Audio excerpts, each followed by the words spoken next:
What's up, beautiful people? I'm Chastity Lindsay, back with another Dope Black Mama episode.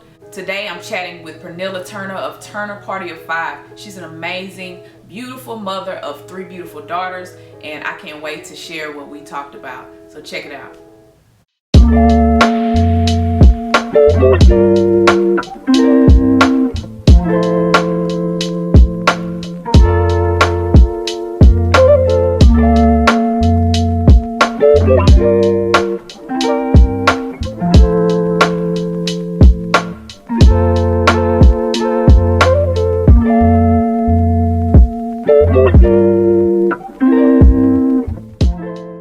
So we have Pernilla Turner joining us today on Dope Black Mama TV. What's up, girl?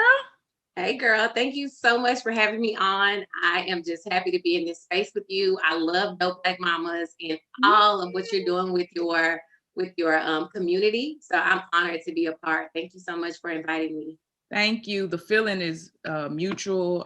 Ever since you launched your page, I've been enjoying everything you post Thank and you. share. So I had to have you on because I know you about that dope Black mama life, because you are one indeed. So man, tell us a little bit about yourself. Just you before the kids, like that life, like all your accomplishments. You was killing it. I mean, you got dance, books, like come on, tell me about it. Oh, before the kids. It seems like long ago, but it really hasn't been that long ago. I've only been a mom since 2015. So it's been about almost 6 years. Chloe's about to be 6. So before I became a mama, I was doing my thing. I was P. Everybody was calling me P. I had an organization for girls, and I do still have it. It was a nonprofit organization at the time. It's called B-Star Girls. And through that organization, I was reaching out to female youth through dance, mentoring, and etiquette. And we would go into after school programs and teach those specific things to children in underserved communities. I also became an etiquette expert before having kids, and went around teaching people how to do things correctly. I'm definitely one to, I'm not always doing things correctly around my kids, but I think it's important for us to always know what's right, right? So table manners, fine dining, tea etiquette, all of that stuff, even social media etiquette. I enjoy teaching youth, businesses, and also women alike how to do this thing called life through etiquette. I also am an author. I wrote a book called The Modern Mix Etiquette Today. I also wrote Chloe's Many Manners after having a daughter. So that's a little bit about me. I've had a personal Instagram page where, I hung out with my sorors. I am a member of Delta Sigma Theta. I pledged at Texas Southern University in 2005. And so that's where we met. That's where we met. That's right. And so that's pretty much what I've always been doing, or what I was doing before becoming a mother. I can also say I was an educator. I love to teach kids. I was a dance educator. I taught taught middle school students as well as high school students dance, and that's Pernilla before the babies. Now tell me and about before the husband. Tell me about the husband and the babies, like the husband and the babies. From all that into the new life, because I mean, you are doing it, honey. Thank you. It's all about work-life balance, I feel like. I've been married for 7 years to my husband, Chris, and we actually met at church. And, we hit it off on MySpace after we met at church. And MySpace? Girl, I remember MySpace. Yes, MySpace. We hit it off on MySpace. He was all in my DM. And we continued the conversation at church through a mutual friend who connected us. And we got married in 2013. And, we waited a year before we decided to have kids. Of course, we prayed about it. And after 1 year, I started having kids, and I was pregnant for 5 years. They're all 25 months apart. Yes. Look, we waited 5 years before we had our first. But you know what? I remember us kind of having our babies, being pregnant together, kind of having our children around the same time and texting like, how are you doing over there? Like, you know, how you doing with this? How they started doing this shit and, you know, kind of sharing tips. So that community, we were looking for that community right there. Like, what's your doctor say about this? Yeah. Okay, Chase has this. Okay, cool. He has that going on too. I'm going to try that. So we definitely were helping each other out with that. So I remember that. That's so awesome. That's so awesome. So you're doing the mommy thing for quite some time now, like you said, almost 6 years. What made you want to start Turner Party of 5 at this point? Well, you know, I feel like, you know, I've been a mom for 6 years. And even though I don't know everything, I think it's important to share what I do know with other women. There are so many women out there, and even moms. You know, it's not about, my account is not just about like motherhood. It's about empowering women, inspiring women, uplifting women, and connecting with women. So before having kids, I always thought like I wanted to empower women. You know, I always wanted to be in connection and relationship with people. I'm a people person. Right. And so starting Turner Party of 5 is something I did to be able to be in community with women. I wanted to be able to connect. I wanted to inspire other moms as well as learn from other moms, because I don't know everything.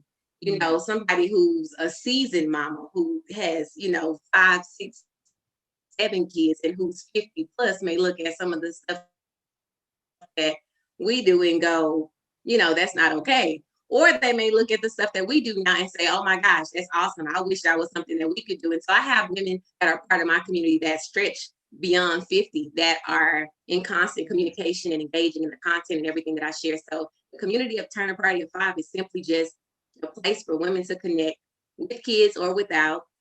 I definitely engage in all the conversations that are started. You do. The pictures that I post. On top of it. I mean, look, I need to take notes from your engagement level, because I just be like, how do you even have the time? Like, how do you do that? Like, you know what? This is the time that I would typically do it when the girls are asleep. They have this thing now where when I first started the account, I told the girls a little bit about it. I said, you know, mommy's going to be on social media. So now their thing is, mommy, is this your social media hour? Wow. So when I'm on social media, they can be on their pads or do whatever they're doing. And that's the time where I try to connect and engage with people. But when I first post within that first hour, they know mommy's on social media, because that first hour is so important, supposedly. But you know, so Instagram is so tricky. You have a specific time that you respond to. Because girl, I be responding at like sometimes 1 a.m. and that's fine, like, you know, because you're still responding, you know, and you're still responding, you're still connecting. And I know people don't expect us to like just be on it 24/7, because that's impossible. Your kids will run circles around you real quick. You know, they easily find loopholes. Yeah, for real. So I'm a boy mom, and so you're a girl mom. Give me the scoop. Let's say hypothetically, right? Hypothetically, I want, you know, maybe try for a girl. I'm not saying that's gonna happen, but let's understand. You know, I'm curious to know what it's like to raise a daughter. Like, you have 3 of them. Tell us a little bit about your daughters, and what are some of the greatest joys you've experienced raising daughters? So, you know what, Chastity?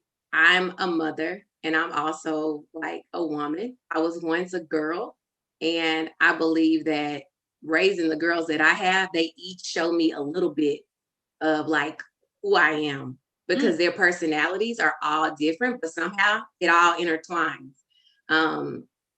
There's never a dull moment. Like it's always 10 around here. If it's not 10, it's like something's going on. But they're always in my shoes. They're always ask mommy, why do you do that? Mommy, why do you do, like, they're always asking me, you know, the whys and the what ifs. And so I think it's been a pleasure, because they keep me on my toes. You know, they make me better. They keep me sharp. They have different personalities. So I found ways to be more flexible. When I thought that I was good at something, they've taught me that, no, you're not.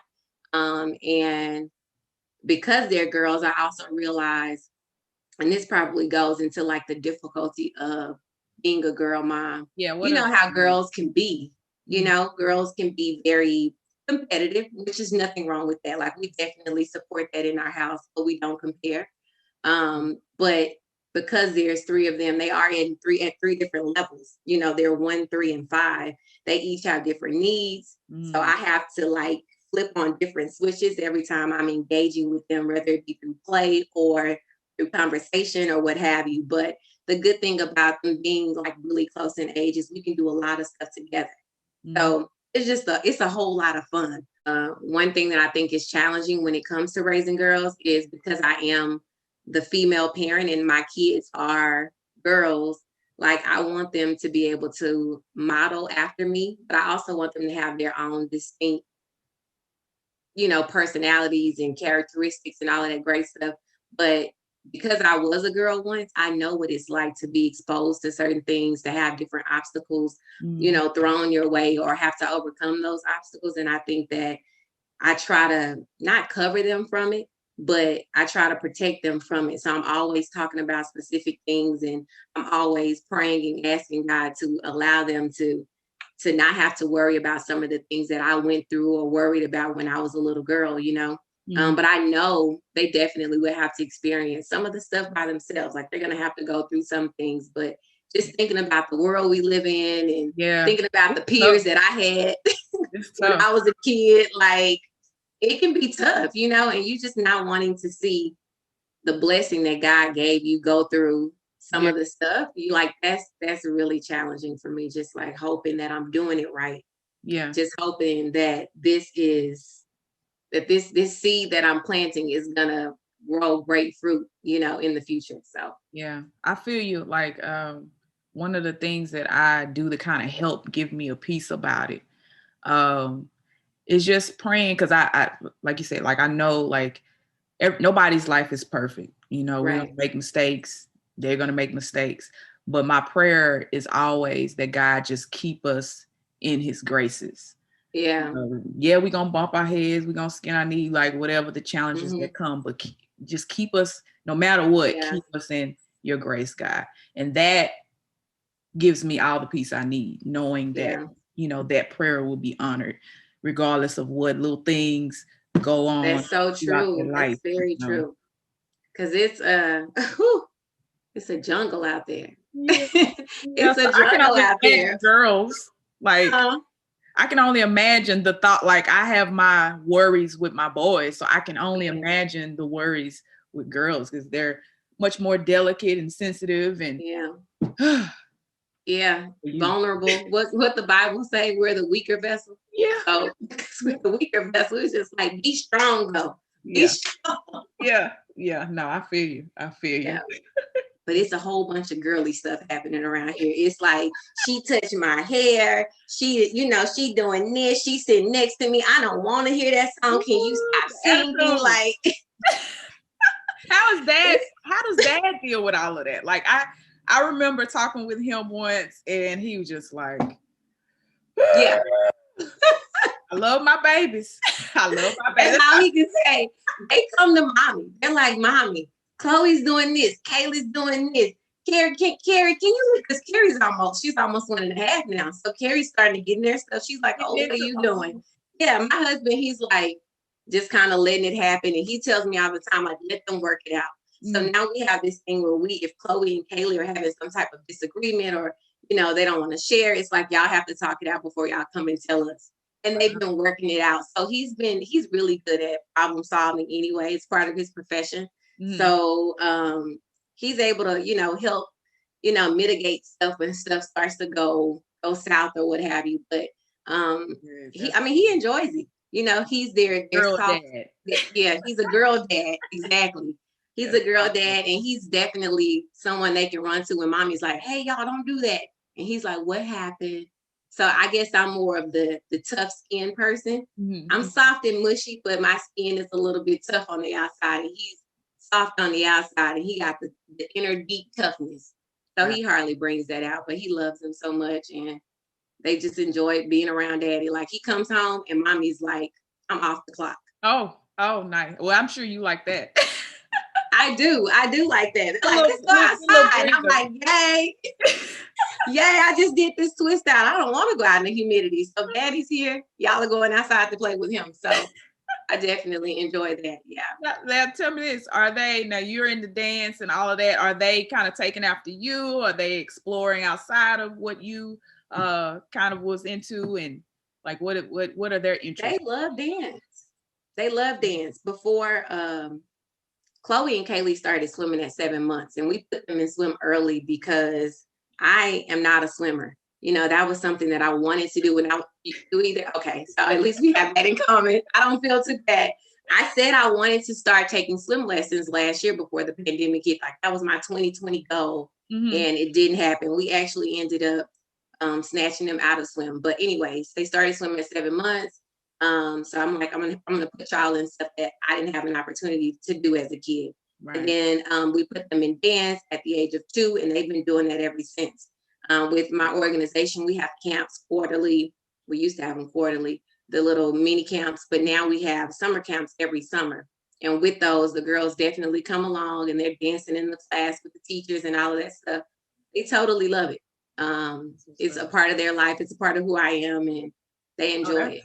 that's gotta be. I mean, that's gotta make you feel good to like It does. have your little mini Mhm. me's following your footsteps. It really does. It's They might crazy, eventually Chastity. take over your organization. Exactly. You know what? I always say God gave me my own mini organization in my house. Like I'm all about female youth and female empowerment. And I got 3 little girls in power, you know, Wow, that's a 3 little girls. So listen. I love the legacy. thank you. And Thank you so much.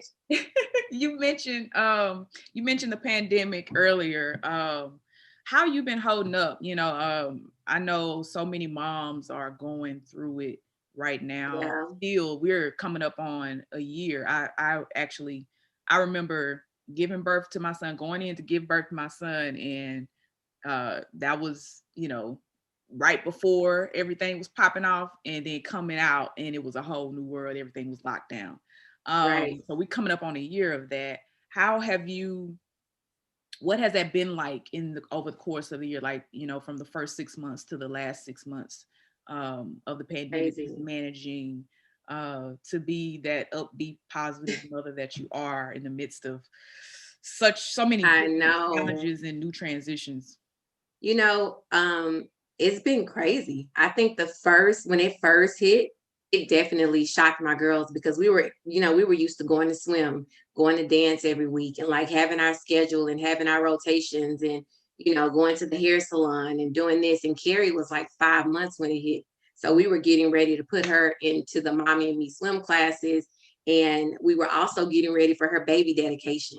Like none of those things happened. And it's crazy because I had, the same swimsuit that Chloe wore when she was 7 months. Then Kaylee wore it. Then Carrie was supposed to wear it. Like She didn't passing wear the it. torch. Yeah, the passing the torch. The torch got blown out because unfortunately Carrie didn't get to wear the baby dedication gown that her other 2 sisters wore because of the pandemic. We tried to and educate the girls, of course, and keep them busy. We ordered all sorts of Amazon workbooks and fun play, chalk for outside, just a lot of stuff to distract them because none of my kids were in school when the pandemic first hit, and then Chloe started school this 2020, the fall of 2020, she started kindergarten. Right? She started kindergarten. And so I had initially thought that while she was going to school, I could spend quality time with Kaylee, who's going to, need to be learning a lot of the things that I did for Chloe when she was 3. Mm-hmm. But things have changed. So, I'm balancing a 1, a 3, and a 5-year-old now, trying to teach Kaylee, and then also because Carrie's very active now, I'm teaching her. Whereas if Chloe was in school, initially I would have been able to have more time with Kaylee. And so just that part right there, I think is like one of the biggest challenges that I've had, just really trying to balance all of that stuff out. And then they all have their own schedules for things. That was the part I struggled with. I was just like, I can't keep you on schedule and you on schedule. What in the world?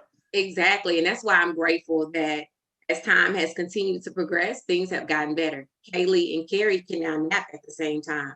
Kaylee, at first, Carrie was requiring like 2 naps a day, because she was younger. So I'm like, oh, she got to get her 2 naps in. Right. Then what am I going to do with Chloe and Kaylee while she's napping? Like, who's going to watch them in the house? Because my husband, he had to go to work and his schedule increased. Like he wasn't available at the house as much, you know, and then he started working from home, and it's kind of like, don't distract daddy, and like, you know, all of this stuff happening. So, Yeah. you know, we got through it. I definitely was able to teach them a lot about faith. And we talked a lot about like what it looks like to live through different times and how we've overcame different things that they don't even know about. So they're understanding now. They put their mask on and now they go outside and things are a little bit better. Yeah. They're just hopeful that the virus ends soon, is what they say almost every day. Chloe adds it to her morning prayer. Yeah, same. Yeah. And to stay healthy in the midst of it. Yeah, exactly. To stay healthy for sure. Because it's not easy. You know, those drive-by birthday parties. Whew. Y'all We did 3 of those. Y'all had a real nice one. Thank you. We did like 3 of those. And it was different, but we didn't want the kids to feel like, because it was her 5th birthday, we initially planned to go to Disney, you know, and that didn't work. Yeah. That didn't work out. So the drive-bys definitely helped, and they were grateful for it. Yeah. It's just kids need to be around. I'm sorry, go ahead. I was just saying kids need to be around people. They want to be around their peers, especially when our whole cul-de-sac is full of girls their age. Yeah, they're all the same age and they love going outside playing.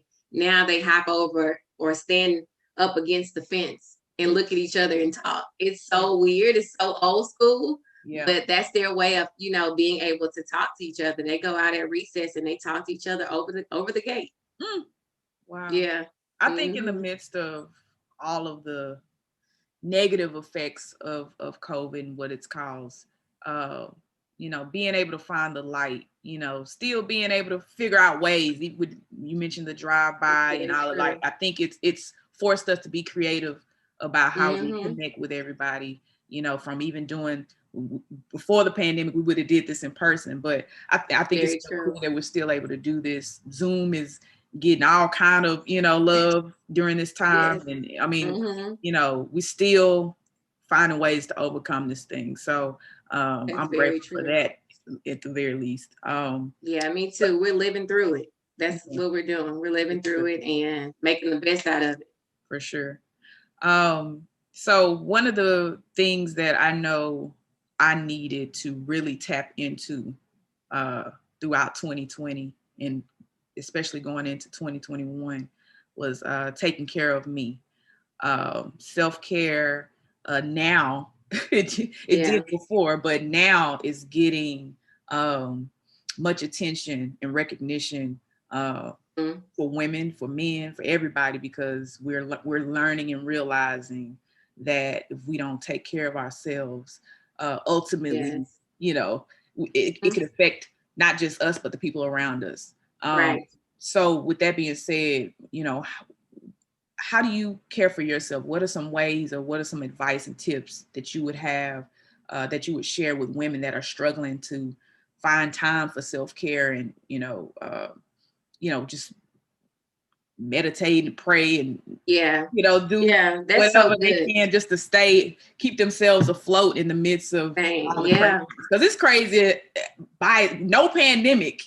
Without the pandemic, you know, be a mom and all of that stuff and work and all that. But with the pandemic, it's even more difficult. So, you know, what would you say to those women? You know, last year I started working out more consistently. And I think I've never been the type of person to actually go to the gym. But I started working out consistently at home. We ended up doing something at the house, changing out our study into a home gym. And I didn't even know that was something that I needed. I was just trying to get my body back together postpartum. Like I was 3 months postpartum and I was just trying to get myself together. And doing that like 6 days a week. You shared your progress and everything, and you look amazing. Like watching you transition, thank you. Like that was really inspiring. So thank you so much. I appreciate that. Yeah, I did that initially just to like try to get my body back together. And I felt like I needed that to feel like me, because I wanted to get back in my clothes and all of that stuff. So I did that. And the pandemic really hit hard, like around March. I started to work out in January of last year. The pandemic hit around March, and once that hit, it was very stressful. You know, just trying to figure out how my kids, they keep asking me to do stuff, and I keep having to say no. The virus, I don't really understand the virus. I don't understand the virus, and I'm breastfeeding, and it was just a lot, you know, because postpartum wise, you got all these hormones going through your body, and you're just kind of like looking for a safe place. Working out became my safe place for me. So I did that like all year, and that was very helpful for me. However, when I first became a mom and I only had one kid, I can honestly say I didn't leave the house and leave my daughter with my mother-in-law until Chloe was like 4 months. And when I left the house, I left for like maybe an hour and a half. After leaving for 30 minutes, I felt so bad. Like the mom guilt kicked in. And I was like, she's 4 months old. Like, what am I doing leaving her? I felt like she was a part of me. And I instantly felt bad for running the errand that I needed to run. Right. Well, about 45 minutes into that errand, I started feeling good. Like, I didn't know if it was hormones or what. But I called one of my friends who had delivered like a week, actually like 4 days after me. I called her, and her son was already going to daycare or whatever. And I was like, is this normal?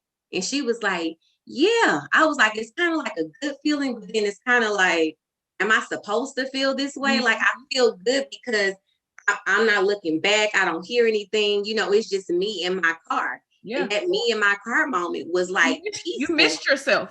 I missed myself. Yeah. I was like, okay, turned up the music a little bit. And she was like, yeah, it's okay. Don't feel bad. And after I got off the phone with her, like I had that conversation with God because I wanted to have more of that and I didn't want to feel guilty about it.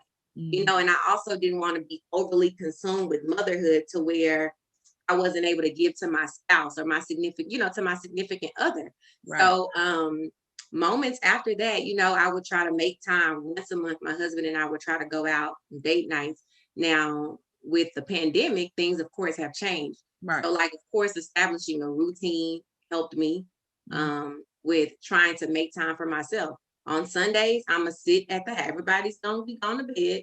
I'm going to go into the bathroom and I'm going to do my facial, or I'm going to do something. I'm going to light my candle. I'm going to put my Epsom salt in my bathtub and I'm going to have my me time if I can't get away and go get my toes done or something like that during the day.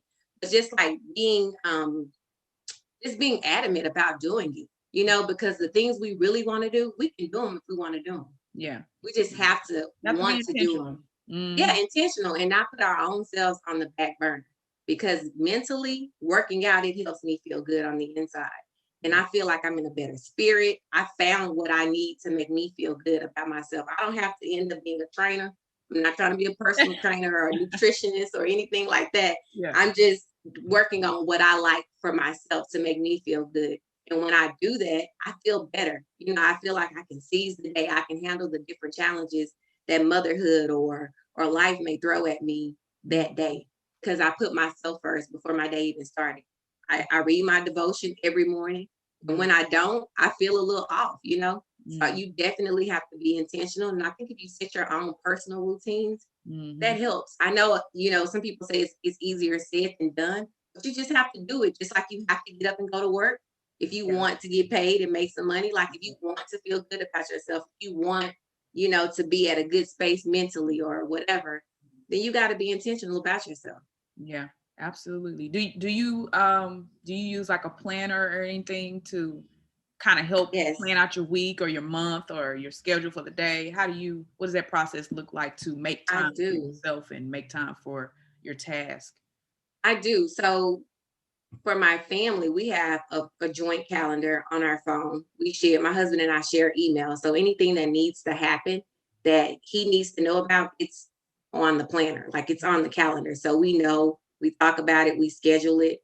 And anything that's not going to happen, if it's not on the planner, it's not really going to happen. That's how we alleviate the stressfulness that comes with, oh, I didn't know you were going to do that. Oh, you need to do that. Like, we use a planner to actually communicate. I also have a blog planner. Since I'm going to be doing that really soon, I'm going to plan out the things that I want to get done in advance. I found that planning really helps me out. Like, I've always been that way, but planning really helps me out, and it alleviates stress on the household. like, oh, mommy wants to do this. Well, I wanted to go outside and daddy has to go to work. Like, if mommy has this schedule for her, like, we have to honor what mommy has scheduled. Just like if Chloe has this going on, we're going to honor that Chloe has this going on, and we're all going to go buy ice cream to support the school or whatever that evening. Like, you know, we're going to honor each other's times and needs and things that we want to all get done. That's so good. That's so good. That's awesome. We have to. Awesome. So Pernilla, I'm so glad that we got a chance to catch up and talk, and I appreciate you just sharing everything about your experiences. Tell the people how they can find you, what projects are coming up if there are any. Tell us what you got coming up. So I am so grateful that we took the time out to chat as well. It's been real. I am finally launching my blog. My blog is launching at the end of this month, at the end of March. And so I got my exclusive. Yes. Time for the launch. Yes, ma'am. So I'm excited that it's going to launch this month. I initially thought that I could launch this thing when I launched my new account, and that was ridiculous. Like, I couldn't successfully launch two things and do great at it at the same time. So, you know, better late than never, right? So I'm going to be launching that in March. That's turnerpartyof5.com, and that's with the 5 instead of the word spelled out. So I'm going to be launching that, talking about motherhood, women empowerment, life in between, all of that good stuff is what I'm going to be discussing. And that's pretty much it. Like, that's all I have going on. That's huge.